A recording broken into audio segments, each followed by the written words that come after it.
হচ্ছে রাজ্যের বিভিন্ন প্রান্তে মহিলাদের উপর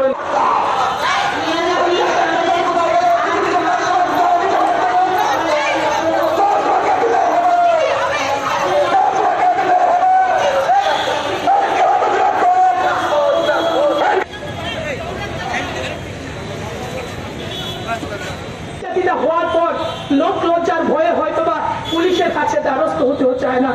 বিভিন্ন রকম ভাবে মিটিয়ে নেওয়ার চেষ্টা করেন, বিভিন্ন জায়গায় তারা নিজেদের কমপ্লেনগুলি ধরার চেষ্টা করেন না। কিন্তু আমার রাজ্যের মুখ্যমন্ত্রী সেখানে বলছেন যে মাত্র লাস্ট 3 ইয়ার্সে ক্রাইম এগেইনস্ট ওমেন লস যেগুলি হয়েছে, যে ইনসিডেন্টগুলি হয়েছে, তার মধ্যে লসেস কেস হচ্ছে 2432 অনলি। অনলি শব্দটা একটা নির্লজ্জ প্রশাসক ছাড়া কেউ বলতে পারে না। মেয়েরা ধর্ষিত হয়, তখন তিনি গত 3 বছরের উপমা টেনে বলছেন যে 2432 শুধুমাত্র।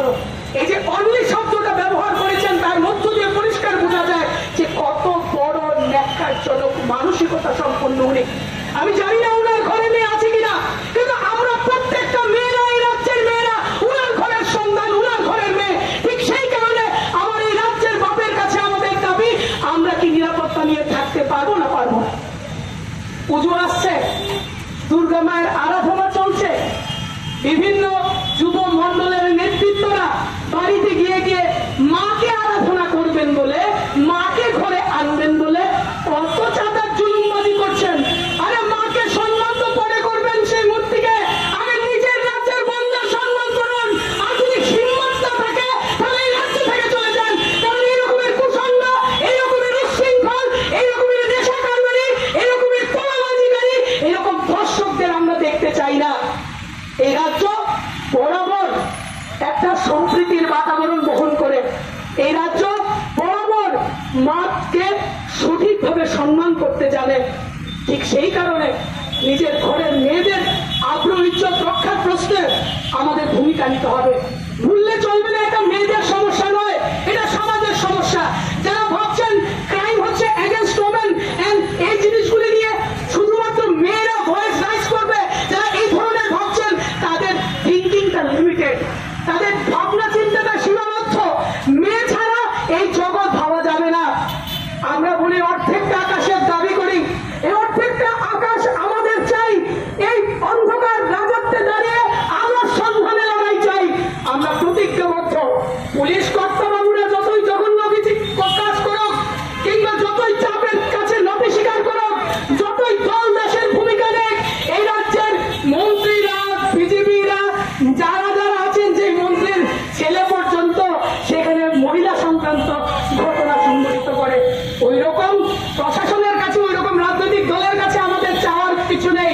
কিন্তু আমরা এই কথাটা ডিএসপির মিছিল থেকে বলতে চাই, এই যুবতীদের মিছিল থেকে বলতে চাই, অর্ধেক আকাশের লড়াই থামবে না, থামবে না, থামবে না। পথে যুবকরা থাকবে, পথে বামপন্থীরা থাকবে, লাল ঝান্ডার লড়াই থাকবে। ঠিক ততদিন পর্যন্ত, যতদিন পর্যন্ত না এই অন্ধকারটাকে আমরা পৌঁছাতে পারছি, ঠিক ততদিন পর্যন্ত, যতদিন পর্যন্ত না এই সমাজ ব্যবস্থাকে সুন্দরভাবে এগোতে পারছি, ঠিক ততদিন পর্যন্ত, যতদিন পর্যন্ত না পুলিশ আধিকারিক কর্তাবাবুদেরকে তাদের সঠিক দায়িত্ব অনুভবে নিয়ে আমরা পথে নামতে পারছি। সবাইকে ধন্যবাদ জানাবো। 55 বছরের বৃদ্ধা মহিলা পর্যন্ত সুরক্ষিত নন। এই জায়গায় দাঁড়িয়ে আমার রাজ্য প্রশাসনের কাছে একটা রাজ্যবাসী হিসাবে, একটা মানুষ হিসাবে কিছু চাওয়া আছে। আমি জানি না আমার রাজ্যের পুলিশ প্রশাসন কিংবা আমাদের রাজ্যের বর্তমান সরকার ঠিক কিসের জন্য অপেক্ষা করছেন। তারা কি অপেক্ষা করছেন মণিপুরের মতো এই রাজ্যের মেয়েরা ধর্ষিত হোক? তারা কি অপেক্ষা করছেন সেই পশ্চিমবঙ্গের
আজ মেয়ে বলে আপনারা আমাদেরকে হয়তো দ্বিতীয় শ্রেণীর নাগরিক ভাবছেন, কিন্তু সম্ভব ছিল সেই মার গর্ভের 10 মাস 10 দিন সেই রকম যন্ত্রণা নিয়ে যে মা আপনাকে জন্ম দিলেন, সেই মার প্রতি কতটা সম্মাননা দেখাচ্ছেন।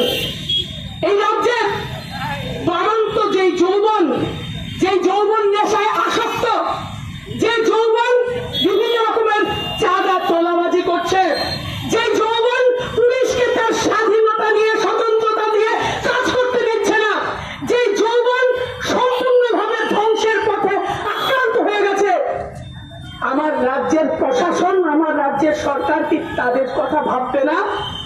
আমাদের যুবতীদের মধ্যে অনেকে সেই জায়গার মধ্যে ড্রাগ এডিক্টেড হচ্ছেন, তাদের জন্য কি আমার রাজ্যের প্রশাসন ভাববে না?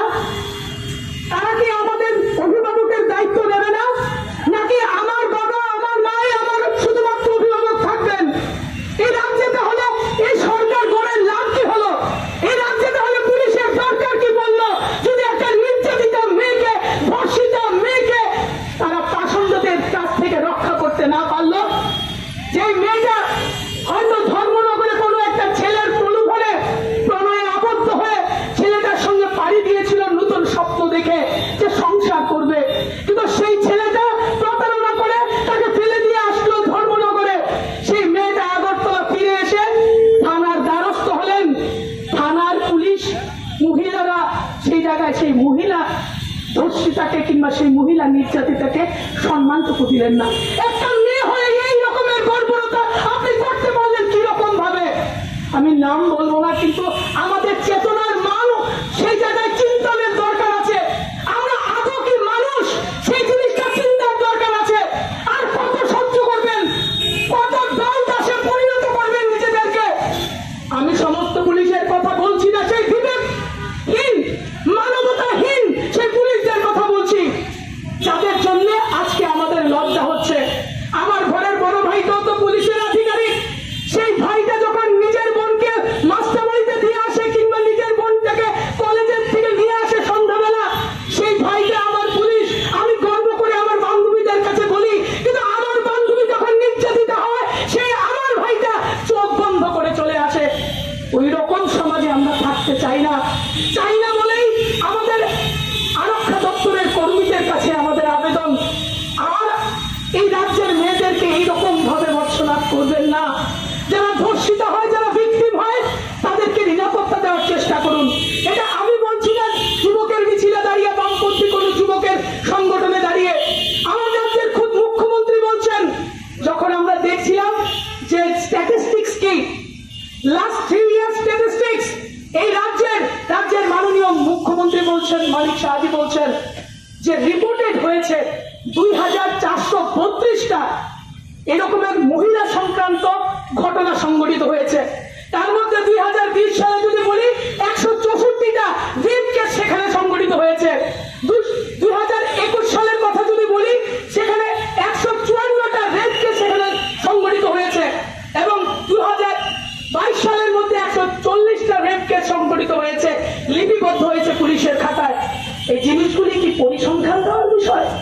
মনোগণ কখনো সাতরুম, কখনো বিলুনিয়া, কখনো খোয়াই, কখনো লংথরাই বেলি, এমন কোন মহকুমা বাদ নেই যে মহকুমাগুলোতে প্রতিদিন একেবারে শিশু কন্যা থেকে শুরু করে স্কুল পড়ুয়া থেকে শুরু করে 50-60 ঊর্ধ্ব মহিলারা পর্যন্ত আক্রান্ত হচ্ছেন না, এমন ঘটনা একদিনও বাদ যাচ্ছে না। কি চলছে আমাদের রাজ্যে? আমরা দেখছি যে বিজেপির শাসনে শুধুমাত্র আমাদের ত্রিপুরা রাজ্য না, গোটা ভারতবর্ষ জুড়ে মহিলাদের উপর নির্যাতনের ঘটনা বাড়ছে। আমরা শুনেছিলাম ভারতবর্ষের প্রধানমন্ত্রীর কণ্ঠে স্লোগান বেটি বাঁচাও বেটি পড়াও, কিন্তু সেই বেটি বাঁচাও বেটি পড়াও স্লোগানের আড়ালে আজকে মহিলাদের নিরাপত্তা কোন জায়গায় এসে দাঁড়িয়েছে? গত কয়েকদিনের পত্রপত্রিকায় যারা চোখ রাখেন নিশ্চয়ই আপনারা প্রত্যক্ষ করবেন।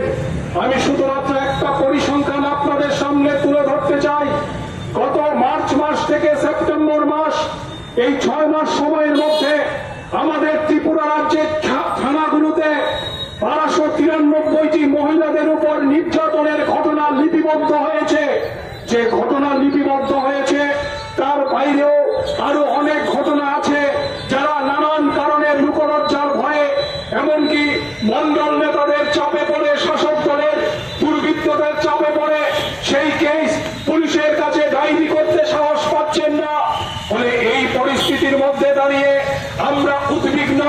এটা শুধুমাত্র বামপন্থীদের একার দায়িত্ব না, এই দায়িত্ব রাজ্যের সীমাবদ্ধী সম্পন্ন মানুষ, রাজ্যের সর্বস্তরের মানুষের দাবি হচ্ছে আইন শৃঙ্খলার পরিস্থিতি উন্নত করতে হবে, আইনের শাসন প্রতিষ্ঠিত করতে হবে।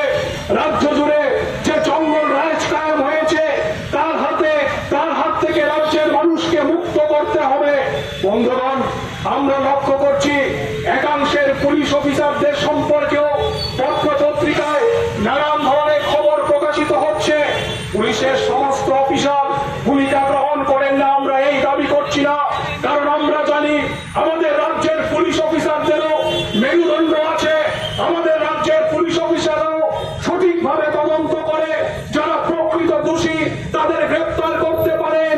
কিন্তু আমাদের রাজ্য সরকারের ভূমিকার ফলে সমস্ত পুলিশ অফিসাররা একেবারে মেরুদণ্ড সোজা রেখে কাজ করবার জন্য যে হিম্মত দরকার সেই হিম্মত তারা দেখাতে পারছেন না।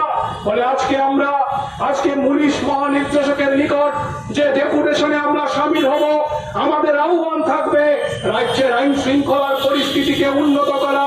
রাজ্য জুড়ে যেভাবে মহিলাদের উপর নির্যাতনের ঘটনা, ধর্ষণের ঘটনা বাড়ছে, তার হাত থেকে রাজ্যের মানুষকে রক্ষা করা, এই দায়িত্ব রাজ্যের পুলিশ প্রশাসনকে গ্রহণ করতে হবে। এই দাবি নিয়েই ডিওয়াইএফআই আমরা রাস্তায় নেমেছি। আমরা মনে করি এটা শুধুমাত্র যুবতী বোনদের একার দায়িত্ব না, মহিলাদের একার দায়িত্ব না।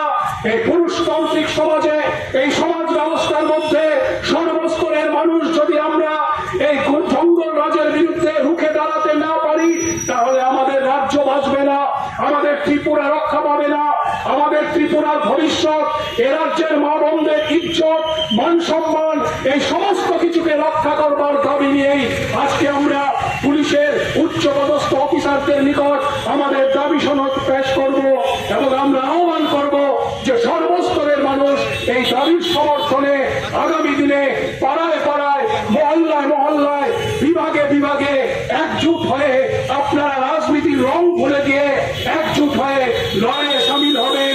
এই আবেদন এবং আহ্বান আপনাদের কাছে রেখে আবারও সবাইকে অভিনন্দন জানিয়ে